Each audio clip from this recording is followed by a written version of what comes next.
Bonjour et bienvenue dans ce journal. Les relations de coopération entre le Mali et la Chine se portent bien. Pour renforcer les acquis, la Chine met à la disposition de notre pays, à travers 3 conventions, plus de 17,5 milliards de francs CFA sous forme de dons et de prêts. Les 2 parties ont également signé un accord visant à faciliter l'exportation des produits maliens vers la Chine. Le reportage de Adraman Mega. Les 2 premiers accords d'un montant total de plus de 16,6 milliards de francs CFA sont destinés exclusivement au financement des projets prioritaires. Des projets qui seront identifiés et réalisés par le gouvernement du Mali pour l'amélioration des conditions de vie des populations. Le 3e accord signé entre le ministre des Affaires étrangères et de la coopération internationale et l'ambassadeur de Chine au Mali est établi sous forme de don d'un lot de matériel de bureau et de véhicules d'une valeur de 700 millions de francs CFA. Il est destiné à améliorer les conditions de travail au sein des départements ministériels. Pour le 4e accord, il concerne la mise en œuvre du tarif douanier 0 à 95% des produits originaires du Mali exportés vers la Chine. À travers cette politique, la Chine ambitionne de développer les relations commerciales avec les États en voie de développement, dont le Mali. La partie chinoise partage profondément les difficultés que le Mali est en train de traverser. La Chine considère le Mali comme un bon ami et bon partenaire, non seulement lorsque le Mali se développe bien, mais aussi quand il rencontre des difficultés. La signature de ces différents accords démontre une fois de plus l'exemplarité des relations de coopération qui existent entre Pékin et Bamako. Cette collaboration vieille de 50 ans couvre tous les domaines de la vie socio-économique, à savoir la santé, l'industrie, l'agriculture, la communication, les infrastructures et l'éducation. Je me réjouis de rappeler que la coopération entre le Mali et la Chine se porte bien. En témoigne sa présence permanente sur tous les chantiers de développement de notre pays. Faut-il rappeler que cette série d'actions s'ajoute à la réception officielle par le ministère des Affaires étrangères le 16 février 2012 d'un ensemble de matériel offert gracieusement par la République populaire de Chine à la République du Mali, dont 2 minibus, 5 voitures berlines, 30 ordinateurs et 15 imprimantes de grande capacité. Pour aider le Mali à sortir des différentes crises qu'il connaît, la Chine a matérialisé sa coopération à travers une série d'activités, comme la fourniture d'un lot de médicaments antipalydiques et de céréales. Le Fonds international pour le développement agricole FIDA veut mettre l'accent sur les activités qu'il a financées durant ses 30 ans d'existence au Mali. Il a organisé à cet effet une exposition de ses produits financés à l'intérieur du pays, appuyée par des témoignages de différents bénéficiaires. La cérémonie était présidée par le ministre de l'Élevage et de la Pêche, représentant celui de l'Agriculture. Le compte rendu de Mahamadou Doumbia. Pour commémorer ses 30 ans d'existence au Mali, le Fonds international pour le développement agricole FIDA a mis en place des stands d'exposition de produits qu'il a financés, accompagnés de séries de témoignages d'acteurs actifs sur le terrain. Nous pouvons être fiers de notre partenariat. Il est exemplaire.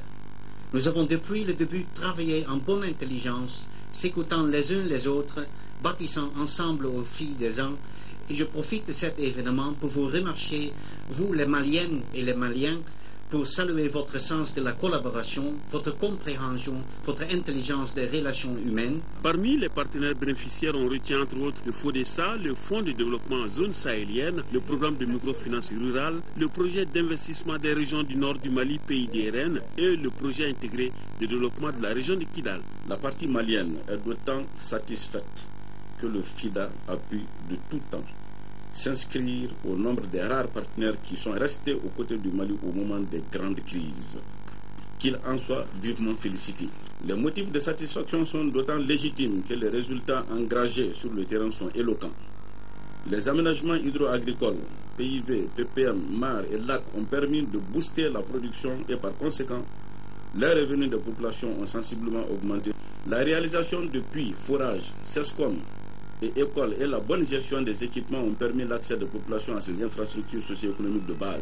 Par rapport à la région de Kidal, je pense que le FIDA a renforcé beaucoup de ressources humaines locales dans les domaines du commerce, de l'élevage, du maraîchage, même de l'entrepreneuriat. Donc ça, c'est quelque chose à préserver. Dans le domaine de la construction de la paix aussi, Il y a eu beaucoup d'efforts qui ont été faits. Et je pense que c'est un volet extrêmement important vers lequel le FIDA et tous les partenaires intervenant au nord à l'avenir doivent réserver une place importante. Après 30 ans d'existence, avec une douzaine de projets financés jusqu'à hauteur de 241 milliards de francs CFA, les acquis du FIDA doivent être pérennisés. Le comité AM de la FM Post appelle autorités et enseignants au dialogue afin de mettre fin à la grève des enseignants du supérieur qui, je cite, mettent en péril leur avenir. Un cri de cœur lancé hier au cours d'une conférence de presse suivie par Adama Koudjo. Ce point de presse du comité AM de la faculté de médecine, de pharmacie et d'odontostomatologie avait l'allure d'une véritable rencontre de plaidoyer pour une reprise effective des activités pédagogiques dans les universités du pays. Pour les étudiants de la FM Post, le mot d'ordre du syndicat national de l'enseignement supérieur lancé le 27 novembre, à savoir la suspension de toutes les activités pédagogiques met en péril leur avenir. C'est pourquoi il appelle toutes les parties au dialogue. L'avenir est menacé. Et l'AM se doit de se lever en tant que revendicateur principal, le représentant légitime des étudiants pour revendiquer ce droit. Aujourd'hui, nous aspirons à une université digne de ce nom, normale, pour que nous puissions, dans les jours à venir, sortir en tant que cadre bien formé de ce pays et servir notre pays. À la faculté de médecine, de pharmacie et d'odontostomatologie, les revendications pour une bonne condition d'études ne manquent pas. Cependant, les étudiants disent opter pour la stabilité et la quiétude dans les espaces scolaires. Nous avons fait pratiquement 3 années dans la même classe parce que depuis l'année 2009-2010 jusqu'à présent, il s'agit de la même année qui continue. Et vous n'êtes pas sans savoir que ce sont ces mêmes grèves intempestives des enseignants qui nous ont coûté une année blanche. Et durant cette année aussi, cette nouvelle année qui est toujours la même année qui continue, il y a encore des grèves qui sont survenues. Outre les autorités du pays et les enseignants, les étudiants ont lancé un cri de cœur aux parents, leaders religieux, chefs traditionnels et autres partenaires de l'école pour leur implication. L'objectif étant de trouver une solution à cette grève du corps professoral. Remise de sémences maraîchères par le Comité catholique contre la faim et pour le développement au réseau des horticulteurs de Caille. Les semences de pommes de terre et d'autres semences seront reparties entre les 7 antennes du réseau de Caille Jafar Haïdara. Cette remise de semences est la manifestation concrète de la réponse du Comité catholique contre la faim et pour le développement aux doléances du réseau régional des horticulteurs de Caille. Elle consiste à la mise à la disposition du réseau de 5 tonnes de semences de pommes de terre et 45 kg d'autres semences maraîchères. La semence dans la production prend les 30% de la production. C'est ce qui prouve que la semence a une place importante dans la production. Surtout quand on sait que l'année écoulée, les gens ont été vraiment éprouvés. Là, et vraiment, ces semences, je pense que ça va beaucoup les aider à essayer quand même de faire une très bonne production. Depuis sa création en 2004, le réseau régional des horticulteurs a fait de l'accès aux intrants en général et aux semences en particulier un axe majeur de sa politique d'appui à la production. Ainsi, je vous exhorte à une bonne utilisation des intrants qui vous seront remis afin de permettre au réseau de jouer sa partition dans l'amélioration des conditions de production horticole dans la région de Caille. Cette remise des intrants et semences permettra sans nul doute aux antennes du réseau des horticulteurs d'améliorer les conditions de production et effacer les images de la campagne 2011-2012 qui a été éprouvante pour nos paysans et maraîchers. Lancement à Caille toujours du mois de lutte contre le sida, une région où le taux de prévalence est passé de 1,9% à 0,7% pendant les 5 dernières années. La région compte plus de 2800 patients. Kansutu Kanouti. C'est dans une tribune pleine à craquer de vieux, jeunes et adolescents que le mois de lutte contre le sida a été lancé dans la région de Caille. Le thème de la journée mondiale de lutte contre le sida 2012 est celui de l'année dernière, à savoir l'objectif zéro, qui se traduit par 0 nouvelle infection à VIH, 0 discrimination et 0 décès lié au VIH-Sida. Le maire de la commune urbaine de Caille, Abdoulaye Kamara, a salué les efforts fournis par l'État et l'ensemble de ses partenaires et tous les acteurs impliqués dans la lutte contre le sida. Dans la région de Caille, le taux de prévalence du VIH est passé de 1,9% à 0,7%. Selon Kamakane, directeur de cabinet du gouverneur, la pandémie du VIH-Sida constitue l'une des plus graves menaces pour le développement économique et social de notre région et pour juguler, il est indispensable d'intensifier la riposte dans chaque secteur de développement économique et social. J'en appelle à tous, autorités politiques, administratives, techniques et leaders sociaux, pour la prise en compte de la dimension VIH dans toutes les politiques, programmes et stratégies de développement à tous les niveaux. Les Crazy Boys, un groupe de rap très apprécié par la jeunesse de Caille, et la troupe régionale de Caille ont à leur tour émerveillé le public avec leurs chants et danses. La téléphonie mobile et la santé peuvent-elles faire bon ménage dans le domaine de la télémédecine? On peut répondre par l'affirmative. La preuve, certainement par le projet développé par l'ANTIM, Agence nationale de télésanté et d'informatique médicale, et dénommé Keneawari, un ambitieux projet présenté à Washington lors du 5e sommet mondial de la santé mobile, une rencontre durant laquelle les responsables de l'ANTIM cherchent à mobiliser des partenaires autour de l'initiative. Le reportage de Salif Sanogo depuis Washington. Complexe du Gaylord, dans l'enceinte du National Harbor, que se déroule ce 5e sommet mondial de la santé mobile. Des milliers de participants venus du monde entier, parmi lesquels les responsables de l'Agence nationale de télésanté et d'informatique médicale. Le Mali, l'un des rares pays africains représentés ici. Dans leur mallette, les responsables de l'ANTIM sont venus défendre un projet innovant et baptisé du nom de Keneawari. Keneawari, en fait, est un concept que nous voulons mettre en place au Mali pour permettre aux populations les moins nantis de pouvoir accéder aux soins de santé rapidement.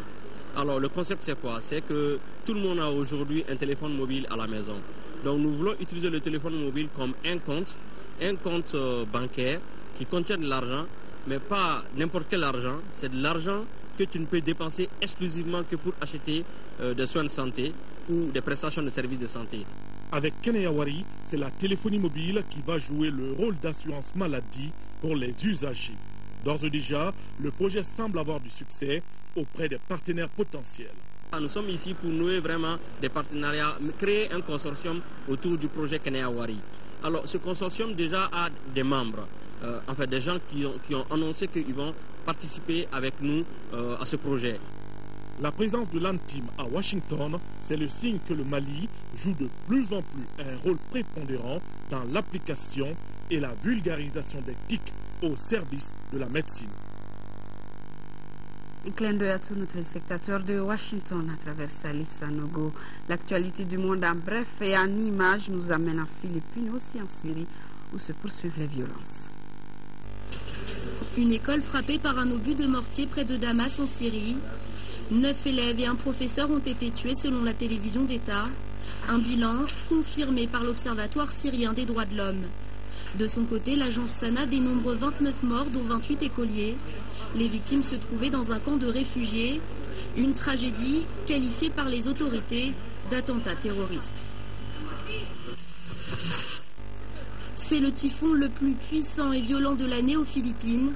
Bopha a balayé et noyé sous des trombes d'eau l'extrême sud du pays cette nuit, provoquant inondations, coulées de boue et glissements de terrain. Bilan provisoire, près de 250 morts, des centaines de disparus et des milliers de réfugiés. Plus de 50 000 personnes ont dû quitter leur domicile situé en bord de mer. Anawan, l'école de la liberté pour les réfugiés nord-coréens. Un deuxième centre de réadaptation vient d'être inauguré par la Corée du Sud. Surfer sur Internet, ouvrir un compte en banque. Durant au moins 3 mois, les exilés apprennent des gestes simples. Chaque année, entre 2000 et 3000 Nord-Coréens fuient leur pays pour le Sud. Le ballon a-t-il franchi la ligne de but ou non?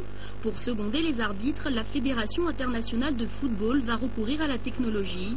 2 systèmes sont en concurrence pour être utilisés lors de la Coupe du Monde au Brésil en 2014. Le premier a été conçu par des chercheurs allemands, le second mis au point par une société britannique. Les 2 technologies seront testées au cours du Mondial des clubs qui s'ouvre demain au Japon. Nous poursuivons avec du sport, du football et le championnat national de Ligue 1 pour le compte de la 2e journée jouée au stade Modibo Keïta. Le Real de Bamako a battu le San Salif Keïta 1-0. Auparavant, le COB avait gagné 2-0 face à l'ASCO. Le résumé des matchs avec Diarra Konati. Trouver le fond des filets reste encore un problème pour les clubs maliens. La rencontre de cette 2e journée entre le club olympique de Bamako et l'association sportive de Krofina en est une illustration.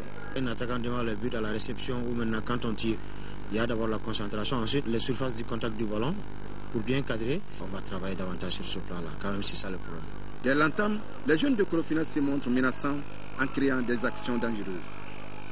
Mais aucune d'elles ne sera concrétisée. La surprise viendra des Olympiens qui se sont également créés des occasions pour en marquer 2. Les buts ont été marqués par Adama Traoré à la 22e minute et Idrissa Sangaré à la 77e. Parce que c'est une équipe qui jouait bien, qui nous ont créé pas mal de problèmes. Donc il va falloir qu'à ce niveau qu'on sache à savoir quel est le problème et essayer de les corriger rapidement. L'ASCO a terminé cette rencontre à 10. Juste après, l'AS Real de Bamako était face au San Salif Keïta, battu 1-0. Les centristes, malgré leur technicité et vivacité, sont surpris par une équipe physique des Scorpions. Un but marqué par Moussa Kone, Kofi, inscrivant son 5e but de la Ligue 1 après 2 journées. Les Noirs et Blancs l'emportent 1-0. On ne s'attendait pas à un match facile quand même parce que c'est le début du championnat et toutes les équipes, nous avons tous les mêmes ambitions, c'était de prendre le maximum de points avant le championnat et tout. Donc je pense qu'il n'y a pas de match facile. On a vu de beau football aujourd'hui. Nous doutait de l'expérience du Real, on allait engranger des points aujourd'hui. Dans 3 jours, 4e journée, 5e journée, donc vous allez voir notre visage du CSK. Le San Salif Keïta en résiste sa 2e défaite en autant de sorties.